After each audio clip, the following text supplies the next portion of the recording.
Бізде бүгін таймер 220 вольтқа цифровой, недельный деп айтылады. Бұл жерде 16 программа задавать етуге болады. Яғни біздің жағдайда қазір лампа накаливание 40 ваттық қолданып жатырмыз. Белгілі бір уақытта, мысалы таңертең сағат 5-тен кешкі 9-ға дейін жанып тұруға болады. Я болмаса таңертең 5-тен сағат 9-ға дейін жанып, одан кейін өшіп тұрып, кешкі сағат 5-тен түнгі сағат 9-ға дейін жанып тұратындай 16 программа енгізуге болады бұл таймерге. Біздің жағдайда мысалы артына келсек, таймердің моделі CN101A деген 220 вольтқа 16 ампер максимальный нагрузкасы. 1 мен 2 бұл питание 220 вольт, 4 пен 5 реле замыкать етеді. Яғни біздің жағдайда фазаны замыкать етеді.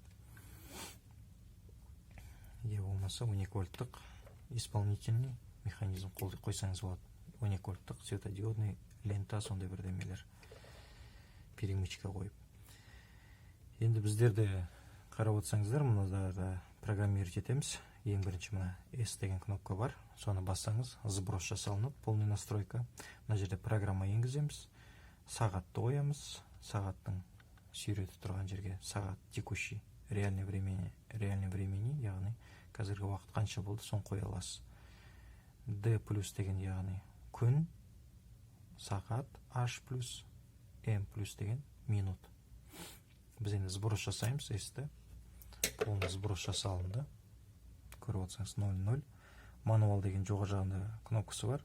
Мысалы біздің жағдайда қазір авто деген тұр. Мануалмен нетсек, өзгертсек, off, яғни өшіп тұр қазіргі жағдайда. Тағы бір бассақ, on, яғни лампышкамыз жанды.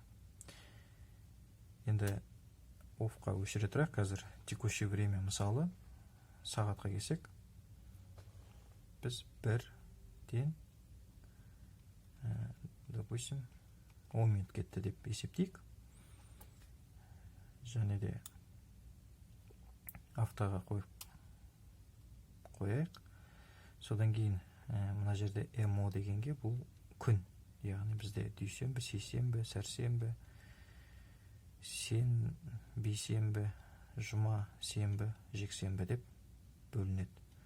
Яғни біріншісі понедельникте қала берсін, дүйсенбі. Енді программаға кірген кезде міне P деген бірінші кнопка тұр, сол жағында соған кіреміз. 16 программа, яғни бірінші 10 деген 1-10, яғни қай уақытта қосылады. Мысалы біздер 1-ден 10 кетті деп есептедік уақытты. Ең бірінші, мысалы D дегенге 6-7 күн бойы қосылып тұруға болады. Я болмаса понедельник қана осы режим қосылады. Я болмаса вторник. Сол сияқты әр аптаның күніне белгілесеңіз болады. Не болмаса через день. Я болмаса жексенбі күндері, демалыс күндері. Я болмаса бірақ 7 күн бойы аптасына қосылып тұруға болады. Онда бүкіл күнді таңдаймыз, және де 10 деген, бірінші 10 дегенге, мысалы біз бірінші уақытта алайық, 1-ден 20 кеткен кезде, 1-ден, мысалы 1-ден 20 минут кеткен кезде қосылсын біздің лампымыз. Одан кейін келесі P-ны бассақ, сол лампы қай уақытта өшу керек. Яғни 1-ден 21 дейік, яғни 1 минут жанып тұрсын. Біздің жағдайда қазіргі. Осылай өзі каждый программаны 16 программаға дейін задавать етсеңіз болады. Қандай режимде істеу керек, өзіңіз таңдайсыз керегінше. Өзі автоматически сохранить етіледі. Мысалы, қазір біз автоға қойдық, 1-де 20-12 дедік.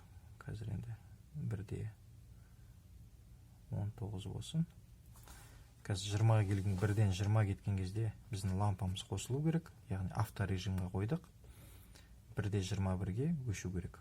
Міне біздің программамыз. 1-де 20-да қосылады, 1-де 21-де өшеді. 7 күн бойы. Енді күтейік. Жанған кезде мына жерде қызыл индикатор жанады, светодиод. Сол жерден белгілі болады. 1-ден 19 минут 30 секунд өтті.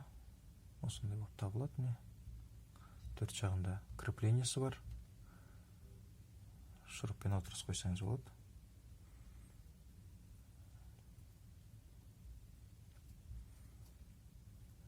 10 секундтан кейін бізде уже лампочка жану керек.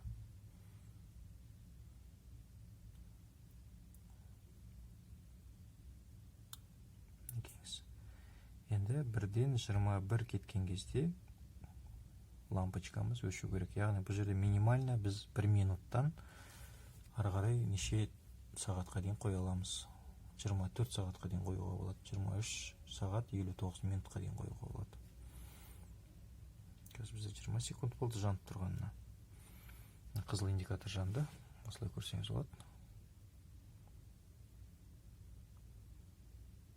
Келесі жолы настройка жасаған кезде және S-ті басып, қайтадан обновлять етіп, программаларды енгізесіз.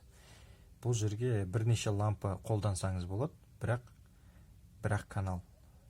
Либо 10 лампочканы бір каналға қосасыз, я болмаса каждыйына отдельно керек болса 10 лампочкаға отдельно 10 терморегулятор қоясыз. Ой, кешіріңіздер, таймер қоясыздар. Осындай қазір міне 5 секундтан кейін уже біздің лампамыз өшу керек. Яғни бізде программаны енгіздік, және мысалы 1:20-да қосылады дедік, 1:21-де өшеді дедік. Осындай таймер.